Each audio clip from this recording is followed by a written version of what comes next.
Warroota akkanaa kana wajjiniin tokko taanee shamarran jedhamnee waamamuu keenya yeroo tokko tokko kan na gaddisiisuu fi yeroon akkasitti ilaalu baay'ee tokko keessi koo kan na aaru jechaadha. Kuni guyyaa abaarsaa, kuni guyyaa akkamii akka ta'e garuu na dhibee jira. Ashama harka fuunee akkam jirtu nagaan siniif haa ta'u. Hordoftoota chaanaalii kooti nagaa keessanii ani nagaa kooti obboleettiin teessanii welkaam ana dhufuu jedheen jira. Warroonni mana koo faaraa taatammee ola seenaayii waan addaa waan ajaa'ibaa barattu sinillee in fayyada siniin jecha akkasuma maatii taataa siniin jedha.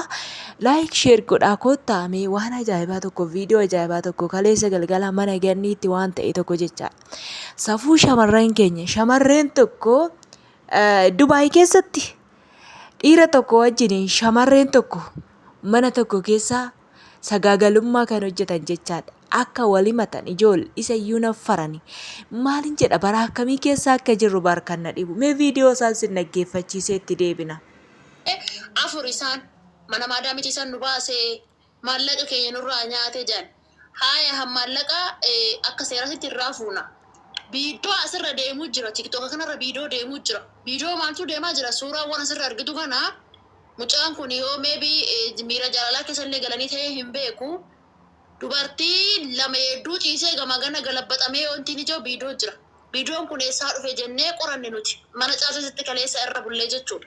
Achi har'aa wanni kuni qaacaamuu qaba, xumura ta'uu qaba. Waan kana xumuruu qabnaa. Warri maallaqa irraa qabdanis maallaqa keessan gara ittiin walitti kennitaniin akka seerasittis ta'e akka oromummaattis ta'e walii deebisaa. Intalli amma jirraa jirtuni abbaa manaa qabdi ishiin. Abbaa manaa qabdi nama jireenya dhuunfaa ishii qabdudha. Waan kana keessa hin jirtu. Ishiinis waan kana keessa jirti jedhamtee gadi galabbatamtee suuruma isaanii kana wajjin olii gadi afarsamaa jirti. Lubbuun kun asitti haa xumuratu jennee obsaas finnee jaras finnee obboleessa koo. Malee dubbiin waa'ee nammaatti haasoftu kana miti waa'ee birrii nyaatamaaf nyaatamuu miti. Haaya obsa baga nagaan nuuf ta'e nuuf iddeertamte jetti. Ganni sagalee keessa si ergeen jira. Sagalee si ergaa ani mana kan koon kabajaa ani nama miidiyaa irratti bahee dubbatu miti barbaannan ganneen isaatillee keessan dubbisuu hin dandeessa nama sanii lakkoofsa barbaadachii kennuu hin danda'a miidiyaa irratti bahee dubbachuu hin danda'u.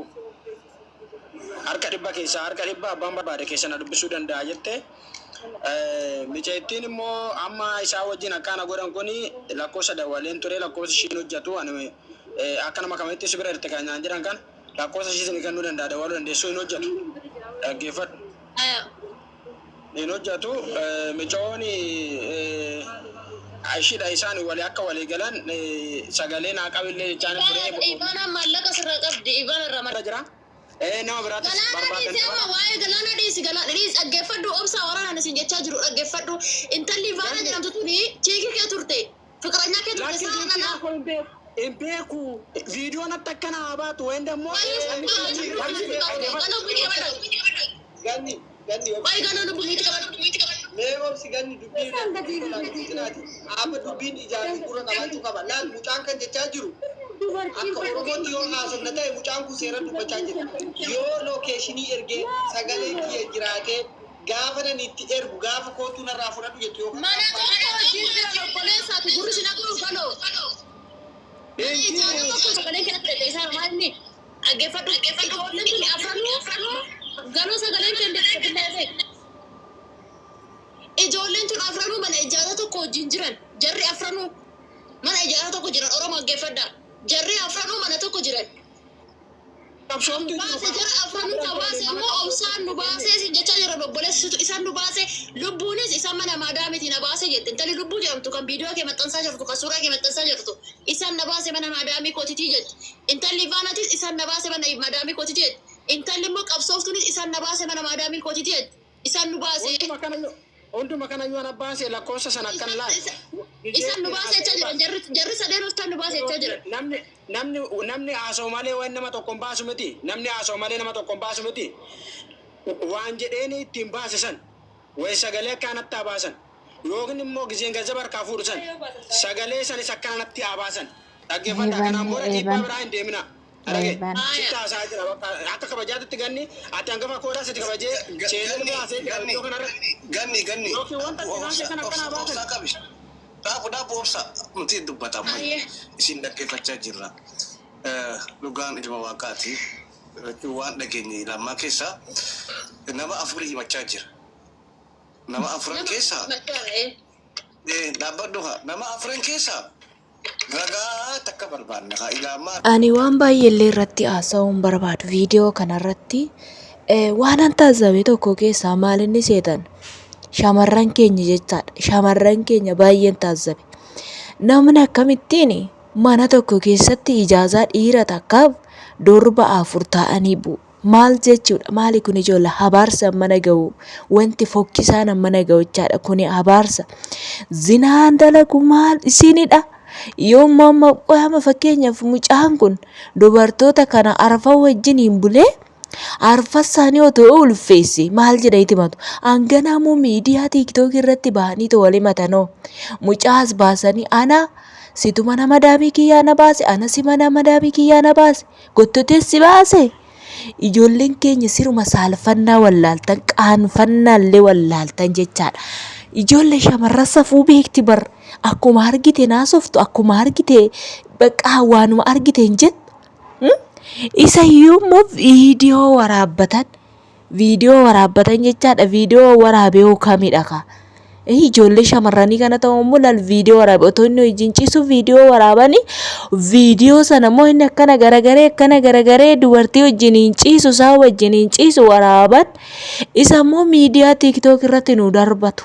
Nargina kaa hin dhaggeeffanna kaa maal sinii goonu ree ijoollee maali qaanii namana ga'u dhugaa rabbiiti jechaadha. Ijoollee amantiin qabdanii waan asiruma isaa waan dhibu keessa amantiidhuma qabdan moo maalidha isin amantiin qabdanii safuu hin beektanii. Nu ijoolleen Oromoo safuu beekna maali safuu wallaaluu namana ga'u shamarran safuu beekti shamarran kabajaa dhugaa rabbiiti yoo kabajaa ofitti goote yoo safuu beekte malee ati gaa'elaa firree bultoodha filleen taatu. Ishii waan amma fakkeenyaaf abbaa manaa qabdoo abbaa manaa biyyaa qabdaati maalan jettu ijaazaa namaa buuta maalan jettu dhiira bira bulta. Viidiyoo dhumoo ogisumaa akkam waraabduu ana kan na dhibe kaameeraa banattanii achi kaawwattanii waarrattanii dubbii eegaltu moo gisumaa akka waraabduu maal mattiin godha dhiirri keenya Itoophiyaa jiru ijoollee dubartootuma akkanaa kana maatti godhaa eeggata dhugaa waaqayyo. Kun amma miidiyaa irratti ba'anii wal saaxilanii akkanatti kinoo jaarsummaa taa'u. Viidiyoon gadi baasa birrii narraa nyaate ijaazadha mana madaamitii na baafate maal ta'e ikkooti kabajaan qabdu. Ati biyyattis yoo galte kabajaan qabdu abbaan manaan keessi si hin kabaju amanamummaa akkamitti dhabdume abbuma manaa keessan isa wajjin hin jiraattanii irraa amanamummaa dhabdu. Lammaffaa immoo rabbiidhuma keessan hin sodaattanii maal taatan ijoollee maa maqaa nu nyaattu maa maqaa nu balleessitu. Waan dhaggeeffattaniif hordoftoota koo galatoomaa isiniin jedhaa warroonni gaarii nammayyuu isin hojii keessan itti fufaa mana naa ta'uu dide manni madaamettanii mana xalabaa kanatti hin bayina kun hojii isaanii siraan isaanii isa kana isiniin jechuun jaalladha laayik sheer gochuun dagatinaa maamila koonaaf taa'ii isin qaxalee warri gadi jettanii kaayyoo manaa baataniif beettanii kaayyoo keessan galmaan gaadha isiniin jedhaa walii gadi hin deemina. Kun safuu wallaaluu shamarran akkanaa eebanne maqaan nu bade dhugaa waaqayyo maqaan nu bade jaarsummaa ta'u baqaa Yesuus. Ciao yeroo gaarii qabaadhaa.